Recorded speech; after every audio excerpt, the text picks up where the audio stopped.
पहाड़ों में है ससुराल। कहते हैं ना, ज्यादा लाड प्यार का नतीजा खराब ही होता है, जैसा कि आज की हमारी कहानी में हुआ है। अग्रवाल जी की एक ही बेटी थी जिसका नाम था रिंकी। रिंकी अपने मम्मी पापा के साथ दिल्ली में रहती थी, लेकिन रिंकी को दिल्ली की गर्मी से सख्त नफरत थी। उसका बस चलता तो वो साल के 12 महीने दिल्ली में सर्दी पड़वा देती लेकिन मौसम पर तो किसी का जोर नहीं चलता। इसीलिए जब गर्मियां पूरे पीक पर थी, उसी समय वो अपने दोस्तों के साथ हिमाचल जाने का प्रोग्राम बनाती है। मुझे तो यहाँ पहाड़ों में आकर मज़ा ही आ गया। ऐसी जगह मैंने अपने पूरे जीवन में नहीं देखी। अरे यार, धरती का स्वर्ग है ये। तो बिल्कुल सही कह रही है। एक वो जगह है जहां हम रहते हैं, दिल्ली। पोल्यूशन के अलावा वहां कुछ है ही नहीं। बारिश होती है तो ऐसी कि आदमी का मुंह काला हो जाए।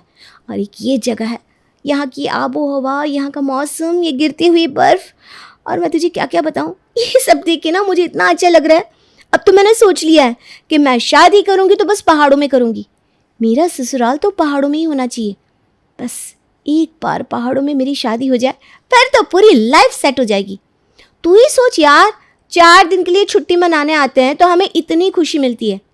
अगर पूरी लाइफ टाइम के लिए यहाँ रहने को मिल जाए तो उससे बड़ी बात क्या हो सकती है। तो बिल्कुल सही कह रही रिंकी, कसम से अगर यहाँ रहने को मिल जाए तो बिल्कुल ही लाइफ सेट हो जाएगी यार।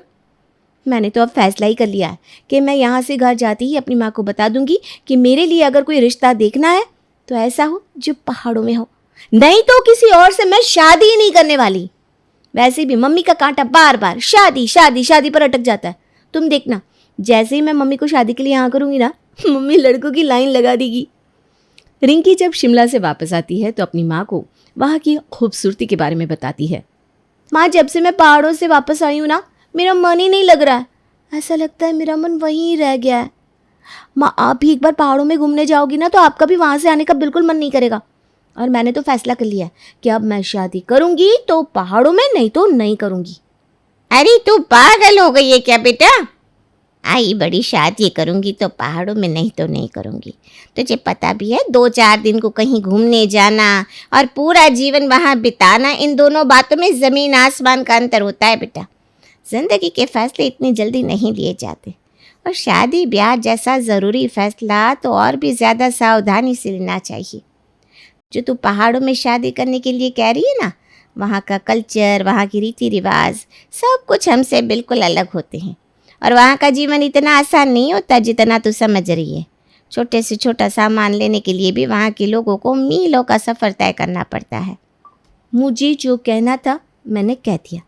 अब अगर आप चाहती हो कि मैं शादी करूं तो वैसा ही रिश्ता ढूंढ कर लाना, नहीं तो मुझसे शादी की बात करने की ज़रूरत नहीं है। अब इस पागल लड़की को मैं कैसे समझाऊं? शाम को रिंकी के पापा के घर आने के बाद रिंकी की माँ उसके पापा से इस बारे में बात करती है। आपकी लड़की का ना दिमाग खराब हो गया है। कहती है पहाड़ों में शादी करेगी। मैं तो समझा समझा कर थक गई। आप समझाओ उसे। अब रिंकी को बुलाओ, मैं उससे बात करता हूँ। रिंकी की माँ रिंकी को आवाज़ देकर हॉल में बुलाती है। रिंकी बेटा, ये तेरी माँ क्या कह रही है? ये कौन सी नई जिद पकड़ ली है तूने बेटा? पापा, मैंने ठीक ही कहा है। मुझे तो अपनी लाइफ के फैसले खुद लेने का अधिकार है कि नहीं? हाँ, और ये फैसला मैंने सोच समझ कर लिया है। मम्मी पापा के समझाने का रिंकी के ऊपर कोई असर नहीं होता। वो अपनी जिद पर अड़ी रहती है।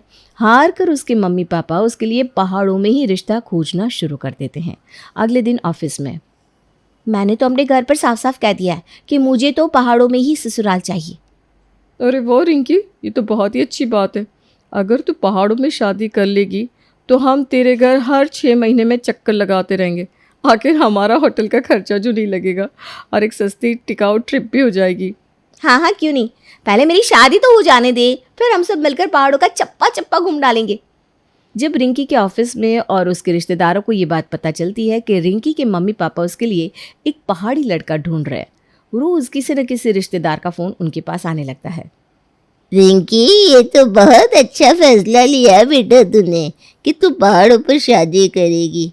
हमारे लिए घूमने फिरने की बहुत अच्छी व्यवस्था हो जाएगी। अरे क्या रखा है यहाँ दिल्ली में, सारी दुनिया रहने को पागल हो रही है। ताज़ी हवा, पानी तो बेटा बस पहाड़ों में ही है। ठीक है बेटा, तू कर ले शादी। शादी के बाद ना बुआ को एड्रेस भेज देना, फिर देख पूरे परिवार को लेकर आएंगे भाई हम, और खूब सेवा कराएंगे। क्यों नहीं बुआ जी, अब आपकी भतीजी पहाड़ों में रहेगी तो घर आए मेहमान की सेवा भी तो करेगी। मैं तो साफ कह रही हूँ, सब लोग आइएगा, और खबरदार जो होटल का कमरा बुक किया तो एक आप बुआ जी और एक मेरे मम्मी पापा।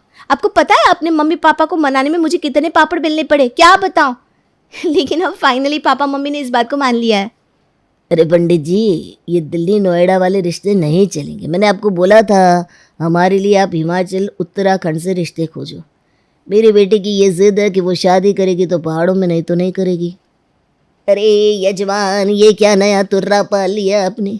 दिल्ली में रहने वाले लोग कब से पहाड़ों में शादियां करने लगे, और मैं कोई ऑनलाइन पोर्टल से थोड़ी ना लड़का खोजता हूँ। अगर आपको पहाड़ी लड़का चाहिए तो आपको किसी ऑनलाइन पोर्टल जैसे मैट्रिमोनी या शादी.com पर रजिस्ट्रेशन करवाना होगा।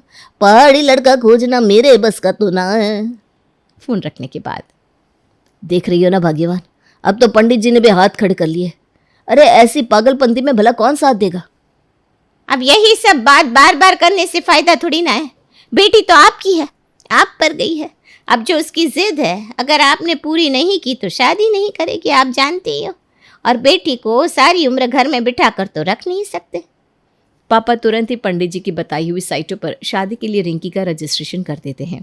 रजिस्ट्रेशन के थोड़े दिनों बाद रिंकी की शादी के लिए रिश्ते आना शुरू हो जाता है, और उन रिश्तों में से रोहन नाम के एक लड़के के साथ रिंकी की शादी पक्की हो जाती है। शादी तय होने के बाद, देख बेटा, शादी से पहले एक बार हम लोग लड़के का घर देख लेते। इस तरह जल्दबाजी में रिश्ता पक्का करना मुझे कुछ ठीक नहीं लग रहा। पहले चलते हैं पहाड़ों में, इसका घर देख कर आते हैं, उसके बाद ये रिश्ता पक्का कर देंगे। रिंकी और उसके मम्मी पापा लड़के के घर जाते हैं। लड़के का घर देखकर वापस आते समय रास्ते में, रिंकी बेटा, लड़के का घर तो पहाड़ों में बहुत ऊपर है। वहाँ पर ना सही से लाइट आती है, और रोज़मर्रा का सामान भी आसपास नहीं दिख रहा था। क्या बात कर रहे हो पापा? आपने ध्यान से देखा नहीं कितना अच्छा मौसम था वहाँ पर? और ऊंचाई ही तो पहाड़ों की खासियत होती है। अब अच्छाइयों के बारे में सोचो ना, बुराइयां निकालेंगे तो कुछ ना कुछ बुराई तो दिखी जाएगी। एक बार फिर सोच ले बेटा, क्योंकि एक बार शादी हो जाने के बाद कुछ नहीं हो सकता, और तेरा ससुराल इतना दूर है कि तुझे अपनी जॉब भी छोड़नी पड़ेगी। कोई बात नहीं पापा, मैं जॉब छोड़ दूंगी। मैं रोहन से शादी करने के लिए तैयार हूँ। कुछ दिनों के बाद शादी का एक अच्छा सा मुहूर्त देखकर रिंकी की शादी रोहन के साथ हो जाती है, और वो उसके साथ रहने चली जाती है। शादी के बाद एक दिन रिंकी अपने पति रोहन से बात कर रही थी, तभी अचानक से लाइट कट जाती है। अरे रोहन, अब ये लाइट कब आएगी? मुझे ना बिना लाइट के रहने की बिल्कुल भी आदत नहीं है। हमारी सोसाइटी में तो जैसे ही पावर कट होता था, अपार्टमेंट में तुरंत जनरेटर ऑन हो जाता था। अरे अभी तो लाइट गई है और तुम अभी से घबराने लग गई। अरे मैडम, ये पहाड़ है, बाहर का मौसम ख़राब है इसलिए लाइट कट गई। इतनी ठंड में लाइट कब वापस आएगी इसकी कोई गारंटी नहीं है। रिंकी दिल्ली में रहने वाली लड़की, उसने तो कभी पावर कट देखा ही नहीं था। लाइट के इतने लंबे समय तक चले जाने से रिंकी बिल्कुल परेशान हो जाती है। रोहन, कितनी देर हो गई लाइट कटे हुए? लाइट कब तक आएगी भाई? लाइट के बिना पानी भी नहीं आ रहा, ऐसे कब तक अपना काम चलाएंगे हम? और यहाँ तो पानी की बहुत किल्लत है। मुझे तो लगता था कि पहाड़ों से सारी नदियाँ बहती हैं, तो यहाँ पर तो पानी की कोई दिक्कत ही नहीं होगी। अरे रिंकी, इसमें इतना परेशान होने की क्या बात है? यहाँ ये सब नॉर्मल है, और लाइट का कोई भरोसा नहीं है, कब है कब नहीं है। एक बार लाइट जाती है तो हफ्तों भी लग जाते हैं। तुम लोग समतल ज़मीन पर रहते हो ना, तुमको ये बात कैसे समझ में आएगी, लेकिन पहाड़ों पर कोई भी काम करने में बहुत समय लगता है। लंबे समय तक लाइट के कटे रहने की वजह से उसके रूम का हीटर बंद हो गया था, जिसकी वजह से रिंकी को लगातार गर्म कपड़े पहनने के बाद भी ठंड से उसकी हालत ख़राब हो रही थी। अरे यार, इतने सारे स्वेटर पहन रखे हैं, उसके बाद भी हाथ पैर सुन्न हुए जा रहे हैं। दिल्ली में तो इतनी ठंड कभी पड़ी नहीं। मुझसे ना यहाँ की ठंड बर्दाश्त नहीं हो रही है। ऊपर से 5 दिन से सूरज के दर्शन भी नहीं हुए। एक तो कपड़े धोने के लिए पानी नहीं, ऊपर से किसी तरह कपड़े धो भी दो तो सूखने का नाम नहीं ले रहे। बहुत इरिटेट हो गई हूँ मैं। 3-4 दिन के बाद जब मौसम थोड़ा सामान्य होता है तो लाइट आ जाती है। लाइट आने के बाद रिंकी राहत की सांस लेती है और अपने कमरे में जाकर हीटर चलाकर थोड़ा आराम करने लगती है कि तभी उसका फ़ोन बज उठता है। अरे गैस करके आज मैंने तुझे क्या बताने के लिए फ़ोन किया है? अरे यार बताना, पहले अब क्यों बुझा रही है? सीधे सीधे बता क्या बात है। पहले ही ना मेरा मूड बहुत ख़राब है। आज 3 दिन बाद मेरे यहाँ लाइट आई है। तेरा मूड अच्छा करने के लिए मेरे पास एक ज़बरदस्त खबर है। मैं, मोहन और अदिति परसों हिमाचल आ रहे हैं और पहले ही बता रहे हैं तेरे घर पर ही रुकेंगे और तेरे हाथ का बना हुआ स्पेशल पहाड़ी खाना ही खाएंगे। अब तक तो तूने पहाड़ी खाना बनाना सीख लिया होगा ना? हाँ हाँ बिल्कुल, आओ ना यहाँ पर। सच में ना, मैं तुम लोगों को बहुत मिस कर रही थी। हम लोग घूमेंगे फिरेंगे, बहुत मज़े करेंगे, शॉपिंग करने जाएंगे, लोकल साइट देखेंगे। दोस्तों के आने की खबर मिलते ही रिंकी बहुत खुश हो जाती है और उनके आने की तैयारी करने लगती है। 2 दिन बाद ज्योति, अदिति और मोहन रिंकी के घर पहुंच जाते हैं। रिंकी, तेरा ससुराल तो बहुत ऊंचाई पर है। अरे यार, जितना सोचा था ना उससे कुछ ज़्यादा ही थ्रिल हो गया। ऐसी ऐसी खाई देखी है ना आज हमने कि कलेजा मुंह में आ गया और सर ऐसे घूम रहा है कि अभी मैं नीचे गिर पड़ूंगी। अरे यार, कैसे रहते हो तुम यहाँ पर? और ये घर से इतना दूर गाड़ी पार्क हो गई है। मुझे तो लगा था 5-7 कदम की दूरी पर होगा तेरा घर, लेकिन गाड़ी पार्क करने के बाद भी हम बस चलते ही जा रहे हैं। चढ़ाई करते करते मेरे तो पैरों की बैंड बच गई। ऐसा लग रहा है कि आज तो तू हमें माउंट एवरेस्ट चढ़ा कर ही मानेगी। हाँ ज्योति तो बिल्कुल सही कह रही है। मेरा भी ना सर घूम रहा है, आंखों के सामने तारे से नाच रहे हैं। इसके घर पहुंचते पहुंचते ऐसी हालत हो गई है कि अब तो मेरी कहीं घूमने जाने की हिम्मत ही नहीं बची। अरे यार ज्योति, अदिति, छोड़ो इन सब बातों को।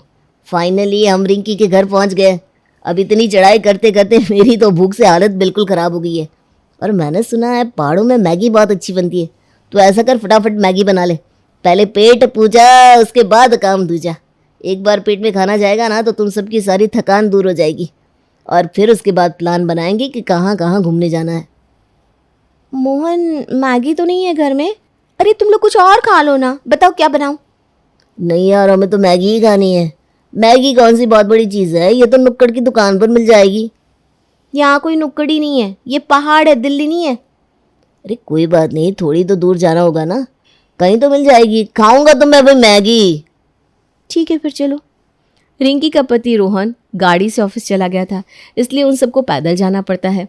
रिंकी, अदिति, ज्योति और मोहन को लेकर मार्केट की तरफ निकल जाती है। थोड़ी देर चलने के बाद, रिंकी, मुझे ऐसा लग रहा है कि मैंने मैगी मांगकर अपने जीवन की सबसे बड़ी गलती कर दी है। मुझे कोई मैगी नहीं खानी, चलो वापस चलो। रिंकी के दोस्त जो बहुत सारी एक्साइटमेंट लेकर उसके घर आए थे, उनकी सारी एक्साइटमेंट हवा हो गई थी और वो बेचारे दुम दबाकर वापस अपने शहर की ओर लौट गए थे। कितने महीने हो गए, कोई भी घूमने नहीं आया। बुआ जी से बात करती हूँ, अगर वो लोग आ जाएंगे तो कुछ दिन के लिए मेरा मन बहल ही जाएगा, वरना यहाँ अकेले 50-60 लोगों की इस गांव में मेरा तो मन ही नहीं लगता। ना यहाँ कोई अपना दोस्त है, ना रिश्तेदार, ना यहाँ का खाना मुझे समझ में आता है, ना भाषा। न जाने क्यों लाख कोशिश करने के बाद भी अपनापन महसूस ही नहीं होता। पता नहीं क्या सोचकर मैंने अपनी अच्छी खासी नौकरी छोड़कर यहाँ बसने का डिसीजन ले लिया। अब यहाँ घर में पड़े पड़े ना तो दिन कटता है ना ही रात। रिंकी बुआ को कॉल लगाती है। अरे बुआ, आप तो यहाँ पहाड़ों पर घूमने आने वाली थी ना, मैंने आपको अपना एड्रेस भी भेजा था, आपका कोई रिप्लाई नहीं आया। बताइए ना कब आ रहे हैं आप लोग घूमने? कितने दिन हो गए, आप लोगों से मिली भी नहीं हूँ मैं। देख बेटा, मिलने को तो ऐसा है, जब तू अपनी मम्मी के यहाँ आएगी तो मैं तुझसे मिल लूँगी। क्यों, क्या हुआ बुआ? आप यहाँ आइए ना, इसी बहाने पहाड़ों पर सैर भी हो जाएगी। अरे नहीं बेटा, तेरी सहेली है ना अदिति, अभी कुछ दिन पहले ही मिल गई थी। मुझे बताने लगी कि बाबा तेरे ससुराल में तो दिन 2 दिन काटना भी बड़ा मुश्किल है। अरे वहाँ तो छोटी से छोटी चीज़ के लिए भी बड़े पापड़ बेलने पड़ते हैं। अपने लिए तो भैया दिल्ली ठीक है, जब मन करा बैग उठाकर मॉल की तरफ निकल लो, खाओ पियो, शॉपिंग करो और फिर वापस अपने घर को लौट आओ। और वैसे भी बेटा, अब इन बूढ़ी हड्डियों में इतना दम नहीं बचा कि पहाड़ चढ़ सके हैं। बुआ जी की बात एकदम सच साबित हुई थी। शुरुआत में तो फिर भी उसके इक्का दुक्का रिश्तेदार और दोस्त उससे मिलने के लिए ससुराल आ जाते थे, लेकिन जब उन्होंने देखा कि पहाड़ी जीवन कितना कठिन है तो उन लोगों ने फिर से दोबारा वहाँ ना आने की कसम खा ली। पहाड़ों में एडजस्ट करते करते रिंकी का बुरा हाल था। अब ना तो उससे वहाँ की ठंड बर्दाश्त हो रही थी, ना ही इतनी ऊंचाई में वो कंफर्टेबल फील कर रही थी। पति रोहन जब भी उसे स्नो पॉइंट दिखाने के लिए ऊंचाई पर ले जाने लगता, उसे ऑक्सीजन की कमी के कारण घबराहट महसूस होने लगती। रोहन, कोई बर्फ नहीं दिखनी, चलो यहाँ से, मुझे ऑक्सीजन ही नहीं मिल रही। थक हार कर रिंकी अपने घर आ जाती है और फिर कभी स्नो पॉइंट न जाने की कसम खा लेती है। आप ठीक कहती थी मम्मी, वैसे तो रोहन वाकई एक अच्छा लड़का है, अपनी तरफ से मुझे कंफर्टेबल फील करने की पूरी कोशिश करता है, लेकिन उसमें और मुझ में बहुत अंतर है। पहाड़ों में रहने का, घूमने का मेरा शौक़ पूरा हो गया है। अब मुझे अपनी दिल्ली के बड़े बड़े मॉल और ऊंची ऊंची दुकान याद आने लगी है।